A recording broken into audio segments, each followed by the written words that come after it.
জুলাই গণঅভ্যুত্থানের সময় সংগঠিত মানবতাবিরোধী অপরাধের ঘটনায় ক্ষমতাচ্যুত প্রধানমন্ত্রী শেখ হাসিনা সহ ৩ আসামির বিরুদ্ধে করা মামলার রায় ঘোষণা করা হবে ১৭ নভেম্বর। বিচারপতি মোহাম্মদ গোলাম মর্তুজা মজুমদারের নেতৃত্বাধীন ৩ সদস্যের আন্তর্জাতিক অপরাধ ট্রাইব্যুনাল ১ আজ এ মামলার রায়ের দিন ধার্য করেন। প্রেস ব্রিফিংয়ে অভিযুক্তদের সর্বোচ্চ শাস্তির প্রত্যাশা করেছেন চিফ প্রসিকিউটর তাজুল ইসলাম। যারা যা খুশি প্রশ্নবিদ্ধ করার চেষ্টা করতে পারেন, এই বিচার আমরা যে প্রক্রিয়ার মধ্য দিয়ে এসেছি সেটা ট্রান্সপারেন্ট ছিল। আপনারা সবাই তার প্রত্যক্ষ সাক্ষী। এখানে অকাট্য প্রমাণ, শক্তিশালী সাক্ষ্য প্রমাণ সবকিছু তুলে ধরা হয়েছে। জাতির সামনে এই বিচার হয়েছে, আইনজীবী নিয়োগ দেওয়া হয়েছে, দুনিয়ার সামনে ক্রিস্টাল ক্লিয়ার ভাবে উপস্থাপন করা হয়েছে।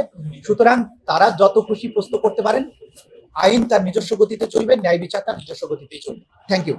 এ মামলায় শেখ হাসিনা ছাড়া বাকি 2 আসামি হলেন সাবেক স্বরাষ্ট্রমন্ত্রী আসাদুজ্জামান খান এবং পুলিশের সাবেক মহাপরিদর্শক চৌধুরী আব্দুল্লাহ আল মামুন। আসামিদের মধ্যে শেখ হাসিনা ও আসাদুজ্জামান খান পলাতক। সাবেক আইজিপি মামুন এ মামলার একমাত্র গ্রেপ্তারকৃত আসামি। তিনি এ মামলায় অ্যাপ্রুভার বা রাজসাক্ষী হিসাবে জবানবন্দি দিয়েছেন। এদিকে হাসিনার মামলার রায় উপলক্ষে আওয়ামী লীগের ডাকা ঢাকা লকডাউন কর্মসূচিকে ঘিরে পুলিশ ও বিজিবি সতর্ক অবস্থানে রয়েছে। যদিও বড় ধরনের কোনো ঘটনা ঘটেনি, তবে বিভিন্ন রাজনৈতিক কর্মসূচির কারণে দেশের বিভিন্ন স্থানে সতর্কতা জারি করা হয়েছে।